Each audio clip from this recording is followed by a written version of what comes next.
बोसोरै बोसोर लोमसाव जानाय दिखारि गामि ओनसोला देग्लायबो लोमसाव जाबावदों। खमैबो गंजिनै गामिफोरा देग्लायबो लोमसाव जाबावदों। दैबानाजों लोमसाव जानायनि जाहोनाव बेफोर गामिनि सुबुंफ्रा हालाय हाबाय थासारियाव गोग्लैदों।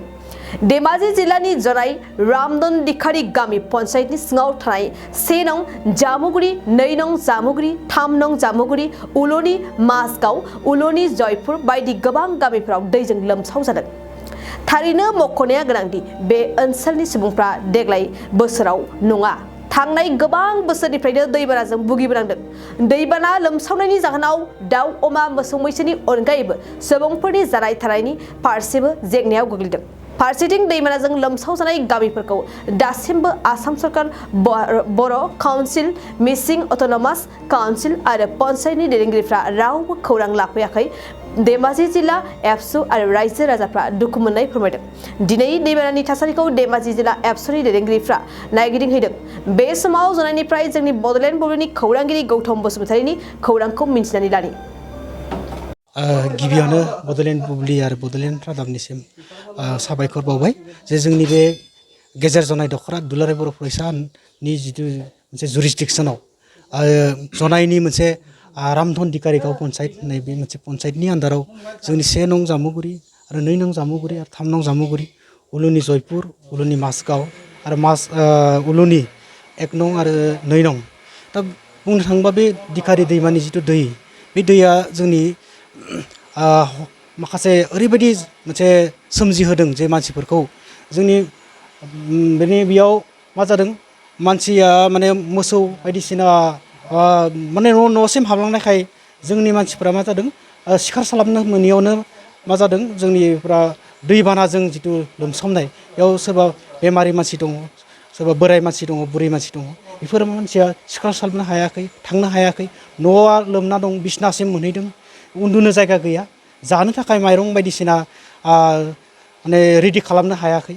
बेयाव अनेक उसुबिदा मोनसे जादों आरो दा उन्दै मानसिफ्रा खिनो हासुनो ओरैबायदि लेट्रिन बायदिसिनाबो लोमजोबना दङ।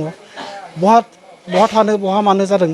बे जों लामानि खाथियावनो सोरबाफोरा मोनसे न' बानायनानै थानो गोनां जादों, मोसौ बोरमाफोरखौ लाखिनो गोनां जादों। बेबायदि अबस्था मोनसे जाना दङ।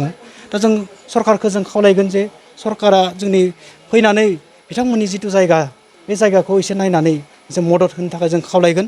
बेनिखायनो जोङो थाबैनो जों जोंनि लकेल लिडारफोर दङ, गाव पन्चायतनि आफादगिरि दङ, जोंनि MSCनि GM दङ आरो जोंनि PKWC मोनसे काउन्सिल दङ। बे काउन्सिलनिफ्राय फैनानै बिथांमोननि ओनसोलखौ नायनो फैनानै जाहाथे मदद होयो, बेखौ जों खावलायबाय। जों आफादनि जानानै जोंनि गेजेर जनाय दख'रा दुलाराय बर' फरायसा आफादनि आफादगिरि दङ, गाहाय नेहाथारि दं, गासैबो जों दिनै नायदिंदों। जे जों खोब दुखु मोनदों जे बे ओनसोलाव दासिमबो रावबो खबर लायाखै। जों नुदों जे दैबानाया गासिबो न'आव हाबजोबनानै, न'आव माने बिसनासिम थानानै माने ओरैबायदि अबस्था जे जों माने बिराद दुखु मोनदों आरो बेखौ नुनानै। बेयाव खमैयाव जों 6थासो गामि जों नुनो मोनदों दैबानाजों लोमनानै मोनसे लोमजोबनाय जों नुनो मोनदों आरो जों नुनो मोनदों जे बेयाव नावबो जों नुनो मोनाखै। बेनिखायनो सोरबा गिदिर मानसिफ्रानो गथ'फोरखौ बामनानै लांनो गोनां जादों। बेबायदि उन्दै उन्दै गथ'फ्रा जों माने बिमा बिफाया बामनानै बै माने माबासिम लांनो गोनां जादों आरो।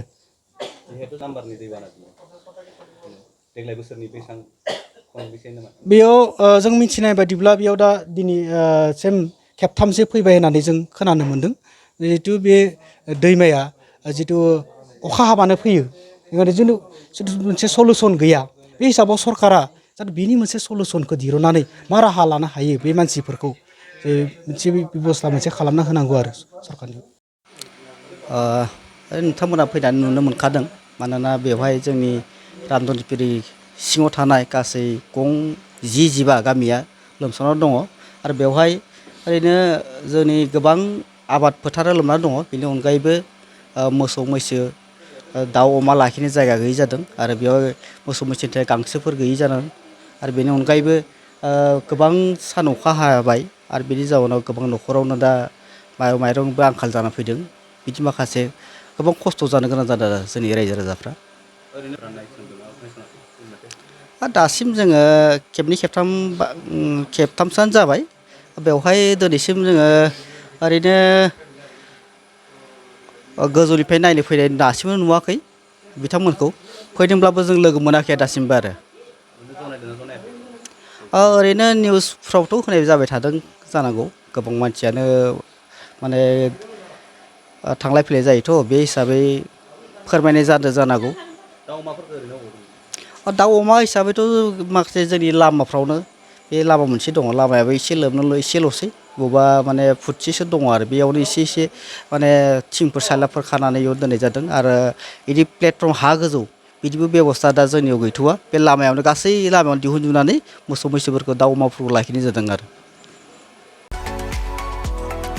2023-24 सोलोंथाइ बोसोरनि थाखाय गोदान मुं थिसननाय लानानै फैदों डन बस्क' डिग्री कलेज साफागुरिया देग्लायनिफ्राय डन बस्क' डिग्री कलेज साफागुरियाव बेचलर अफ आर्ट्स एबा BA नि सेथि सेमिस्टारनि गोदानै मुं थिसननाया दायो सोलिगासिनो दं चिरां जिल्लानि साफागुरियाव थानाय डन बस्क' डिग्री कलेजआ देग्लायनिफ्राय BA थाखोनि सेथि सेमिस्टारनि थाखाय गोदानै एडमिशन लानायजों लोगोसे बड', इक'नमिक्स, इंलिश, एडुकेशन, हिस्टरी आरो पलिटिकल साइन्स आयदानि थाखाय BA अनार्सनिबो खाबु दं गोग्गो सोलोंथाइनि थासारिजों लोगोसेयैनो डन बस्क' डिग्री कलेज साफागुरियाव आलादायै हौवा हिन्जावनि थाखाय हस्टेलनि खाबुबो दं जुदि फरायसाफोरा डन बस्क' डिग्री कलेज साफागुरियाव BA सेथि सेमिस्टारनि थाखाय गोदानै एडमिशन लानायनि सायाव आबुं बाथ्राखौ मिन्थिनोब्ला नैबे मबाइल नम्बर 9365551959 आव थोंजों सुला लानो हागोन